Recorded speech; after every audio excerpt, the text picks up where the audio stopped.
Olá, meus queridos alunos, como é que vocês estão? Eu espero que estejam todos bem. E hoje a gente vai ver mais um capítulo do nosso livro didático. Hoje a gente vai falar com vocês sobre as civilizações da América. Vocês sabiam que aqui no nosso continente que a gente vive atualmente existiam muitos povos, diferentes povos? Pois é. Dentro do nosso livro didático, a gente vai falar exatamente sobre 3 desses povos. Não obrigatoriamente existiram só 3. No entanto, esses 3 povos foram os que deixaram mais vestígios para a história. Então, a gente estudou, né, que o historiador ele estuda os vestígios do passado. Então, como essas civilizações elas deixaram mais vestígios, os historiadores conseguiram historicizar melhor esses fatos, esses acontecimentos sobre esses povos. E a gente vai chamar esses povos de povos pré-colombianos. Por que, tia, pré-colombianos? Porque a gente tem que ter noção de que a América, ela foi conquistada, ela foi invadida por Cristóvão Colombo no ano de 1492. E aí, esses povos, eles já viviam, né, na América antes do Cristóvão Colombo chegar e dizer, né, que ele que tinha descoberto, né, ele que tinha achado a América. Mas agora, para quem não sabe, a partir de agora vai ficar sabendo que antes de Cristóvão Colombo chegar na América, existiam povos e esses povos já tinham uma grande cultura, já tinham um modo de vida, já se identificavam com a matemática, com a astronomia, com os cultos religiosos e enfim, tá bom? Então, lá na nossa página 28 e 29, para você que está com o livro, a gente vai observar uma construção. Olha, gente, que construção bela, feita pelos povos maias, né? Aqui no nosso rodapé, em vermelho e branco, vem dizendo que foi construído pelos povos maias. E essa fotografia foi tirada em 2014. Então, os povos maias, eles ficavam ali na Mesoamérica. A gente também chama de Mesoamérica, que fica ali no sul do México. Se a gente for olhar lá no nosso tablet em pesquisa, onde fica, né, onde esse pessoal se localizava geograficamente, a gente pode fazer uma pesquisa e encontrar que eles ocupavam ali parte da América Central, no sul do México, mais precisamente no país de Honduras, El Salvador, Guatemala e Belize, certo? Então, a leitura do texto diz que no século XV, a América já era habitada por cerca de 50 milhões de indígenas, né? Eles foram chamados de indígenas, esses nativos que aqui já viviam, né? E eles foram distribuídos por todo o continente. E aí, na imagem, a gente vê que eles estão cultivando uma planta. Quem aí sabe me dizer que planta é essa? O milho. Então, eu já sei que o milho, tia, vai ser a base alimentícia dessa civilização, ou dessas civilizações. Porque era muito importante, com o milho, eles se alimentavam. Tia, mas era só o milho era o principal. A plantação de milho era extensa e eles utilizavam para várias coisas, né? Preparar vários alimentos. E também eles usavam bastante a mandioca, a batata, coisas bem comuns da América que a gente aqui tem costume de ter, tá bom? E aí, gente, que a gente pode falar mais sobre os maias, né? Os maias, no livro vem dizendo que os maias também plantavam, né? O feijão, o tomate, a batata, a mandioca, o algodão. E aí que eles viviam em cidades-estados. Eu não posso esquecer, gente, que eles viviam em cidades-estados. Por quê? Porque lá no meu livro didático vem explicando que a cidade-estado é uma cidade que tem seu próprio governo e as suas próprias leis. Ou seja, a civilização maia tinha as próprias leis, tinha uma organização social própria dela.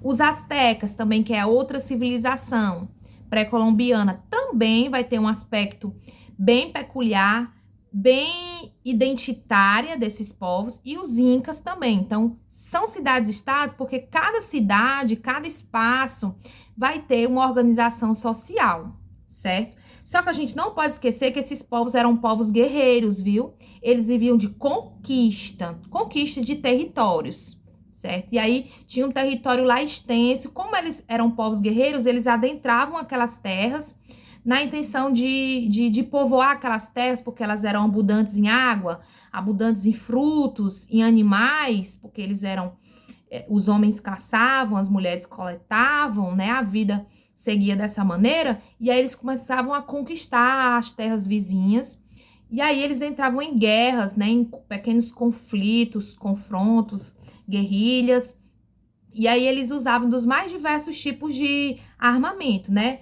Pequenos machados, facas, flechas, na pontinha colocavam um pouquinho de veneno para poder aquele inimigo, se caso perfurado, morresse. Mas aí eles também tinham um costume, né, de sacrifício, né? Era um povo que eles acreditavam em vários deuses, e a gente já sabe que quem acredita em vários deuses vai se classificar como politeísta. Então, as sociedades pré-colombianas, a maia, a inca e a asteca, que é a que a gente vai estudar durante alguns dias, elas vão ser politeístas, vão adorar vários deuses, certo? E aí a gente vê a organização social da sociedade maia, né? Que aí eles vão ter um cargo hereditário. O que é hereditário? É aquela função, aquela patente passar de pai para filho, né? Então, geralmente, o filho mais velho ficava responsável por colocar à frente o juízo do pai, caso o pai falecesse, certo? E aí era feita muitas alianças matrimoniais dentro das famílias, e a elite era composta por governantes, sacerdotes, chefes militares, escribas, né? A gente viu que escriba é aquela pessoa que sabe ler e escrever. O alfabeto deles não é o alfabeto igual da gente, né? O alfabeto deles vai ser os hieróglifos, que quando a tia estiver presente com vocês, vai ter a oportunidade de levar a imagem do hieróglifo, mas vocês podem fazer uma pesquisa na internet, né? Escrita maia, que vocês vão ver como era.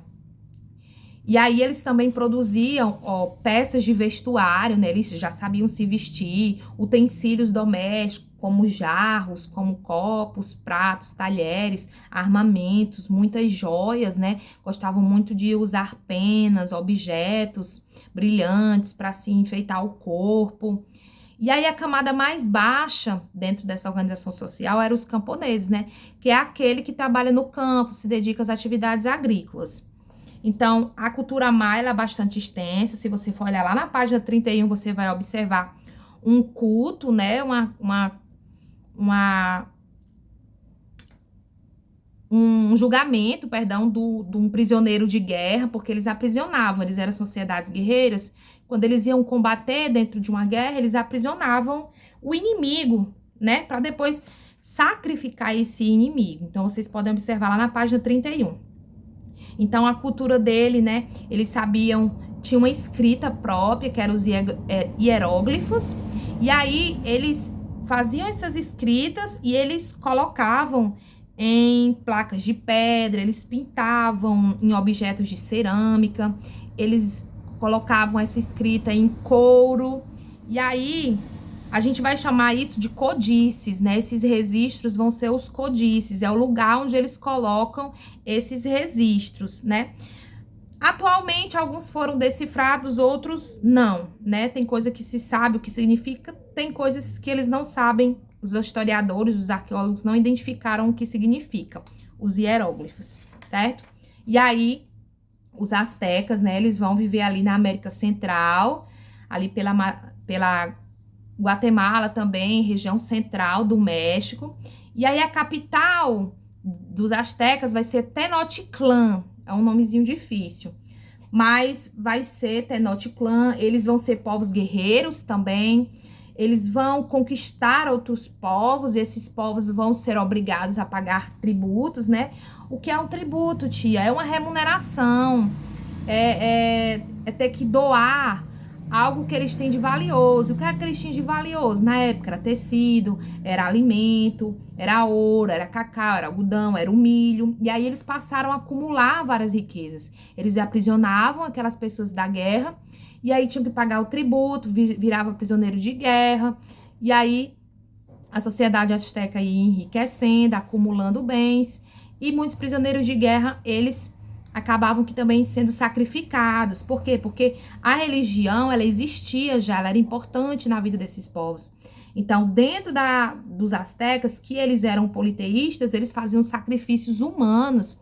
Como assim, tia? Sacrifícios humanos? Lá na 32, se vocês observarem, vocês vão ver que vai ter tipo uma pirâmide, né, com escadaria, e aí a gente vai ver um prisioneiro de guerra ele sendo sacrificado, ou seja, vão arrancar o coração dele, retirar o coração e oferecer ao Deus Sol.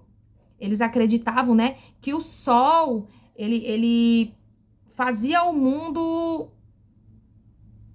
girar, né? O Sol, o mundo girava em torno do Sol, da claridade.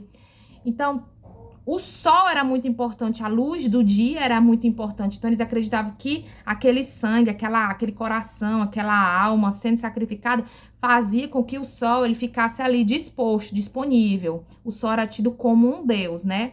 Então, se a gente sacrificar, o Deus Sol não vai punir a gente, vai dar abundância pra gente. Eles acreditavam nisso, tá? Eles também tinham um poder militar, eles tinham um exército muito grande.